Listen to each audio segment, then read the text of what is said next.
అట్లయితే please subscribe చేయండి. ఇప్పుడు మిల్ మేకర్ పకోడీ చేసుకోవడానికి కొంచెం సేపు మిల్ మేకర్స్ నానబెట్టాను. ఇప్పుడు వీటన్నిటిని పిండేసి వాటర్ అంతా తీసేసుకొని ఒక బౌల్లో వేసుకోండి.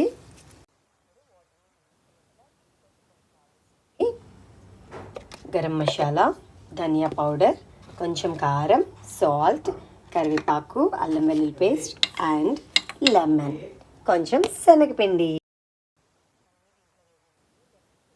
చేసుకొని చక్కగా మిక్స్ చేసుకోండి.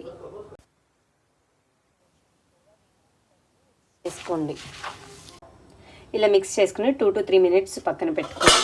ఇప్పుడు ఒక కళాయిలో ఆయిల్ తీసుకొని దాన్ని స్టవ్ ఆన్ చేసుకుని యూజ్ చేసుకోండి.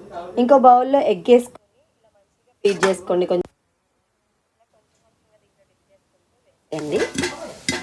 ఫ్రై అయిపోతాయి, తినండి గాయస్, చక్కగా ఉంటాయి.